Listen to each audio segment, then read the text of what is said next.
Whaftaitele la afioga le whangwhetalai. O te manatu leo ua whaavao tutui le maota. O le maota e maitau ai leo whaalele upu. Ai mai se foi lau maitau laulu. O le maota sa o Samoa e vevete ai upu. E tala ai le fili whaatulatoa.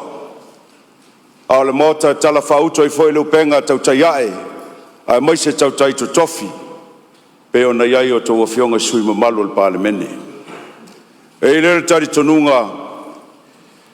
E le tau toi fola le fala. Awa lewa ta oto ai tupe o tau le fonga. E le toi tau tala foi le siapo lau tele o Samoa. Awa ua mai o na mamanu whaatite tūla toa maponao a mai se le whale o polo tau finga. Ta oto la i le whale o polo tutofi o Samoa walo la tau whaivatau silea. Ai au ao na whapenao na si le viinga ma le whaftai le tua. E velo foi le tia maa walunga. O le tia e matau tia pe o le tala. Na whai le tia o tia talanga wa le tua pule tisele.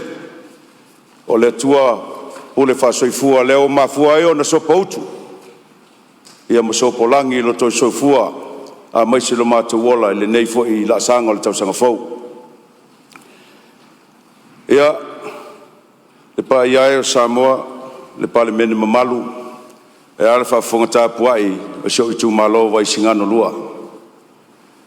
E tu sai, ma nei fo i la sanga ua tātou la sia, ona lo tau fina ngalo momoli ma le tau whasa. Pe ona whonoa ai whau papa, whapena ai ona tatala ai le tō wha ma le whau tautanga i whanua li. Lea ua whaatino i le so. Ua moli mau foi, mamalu o le atunu i upenga ta whailangi. I le aso foi ua tuanai. Sa whapena ai ona whaatino le tō wha inga msataua. Ia tainane foi le mamalu i alupit whanua mau whangalilo.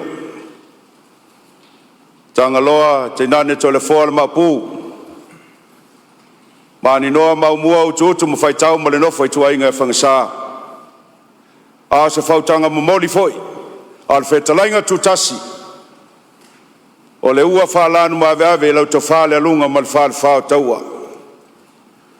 O a uso tau au auna. O a uso tau tama whanau no tau tusi lima iai ma tangaloa tusi iai. E faamavae ma lima. A se leo e momoli tutono le whanauso Samoa. A lea, ua autoe uia alo le atu, ma mailo tau tofa. I le suia leo le alavaa, e folau wailo tatu sa. Ma o te usitai, ia te otou lo i tu malo pele.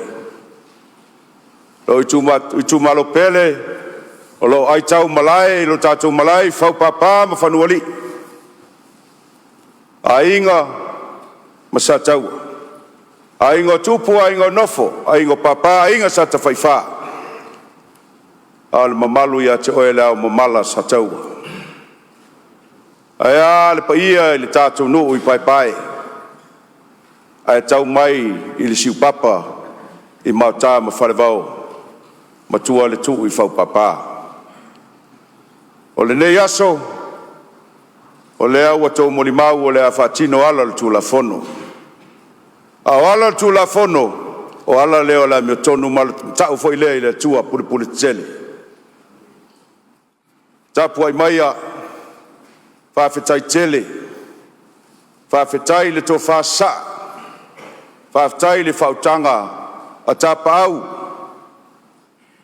Ai ale moe whawhale upolu. O te ustai, i lo i tu malo pele, i la o tau whātou whaala inga. Whawhetai le ula, sa tau tō te ulai. Whawhetai le pale, ua tau whapale ina ia. Whawhetai le titi, ua o titi ai. Alo i tu malo pele, o lo tau whina ngalo leo ua o whaia. Ma lo le tapuai, ma lo le whātotoa. Ia, mamalu el palmene. La afioga le whangwhetalai, ia atu foi le fio le fionga le li palemia o sui palemia a fionga minista lango ia foi le tuvai le fio atu le taitai le tuangai sui taitai ia masui mamalu foi o le tuvai a fio foi le fionga le sau fapito rato sa se tolu fionga le tnganga faamavae ia ana yo uso pele nei lau to fa longo pa io sa sumua e ui o le lo no foia le talainga ia mau io atua le o le fawono ia ile tali tonunga ia fai o se fa le tonu a se lape foi o lo fa tauva ia la foane inu le aina ia te talo atu ia fai malu pe o tatu faiva tatu fa tua ile tua wa o ia sa o le fasinoanga moni mo i tatou talo tu foi lo tu malo a o ia se ma se fa le tonu lo to watali ia tau na fatino lo to finangalo se tuangalu o le nei fa moe e pe ona pe na to ai ala tu la fono ona tatou walo lea fatino lo to finangalo a inga masatau o lo ustai lea ile tu la fono o lo ustai lea le amiotonu o lo ustai lea le silafanga mamana le atua ia le mamalue o le fonousu ia watu fo i le whafonga tapua i Samoa ia le o whingaluenga pa ia le malo ulu o mtanga luenga ia e maise fo i le o whingaluenga malo le fonousu ia o lau whasisila atu lea malo o nganga whalalo i lau whionga le whawhongwhetalai to manule tua le nei aso fa manuia le tua ia Samoa u poto a maise Samoa lo tapuai ia ile anga le tua le ufionga walta o veino o tiute ile fatino ina ele fa ingofie o le fono uso Samoa fa manuia foi le tua le fionga palmia ma le tuvai fionga le taitai ma le tuvai e maise le fionga le sa fapito anga le tua se talana fa o atu malenganga tumul fa lalo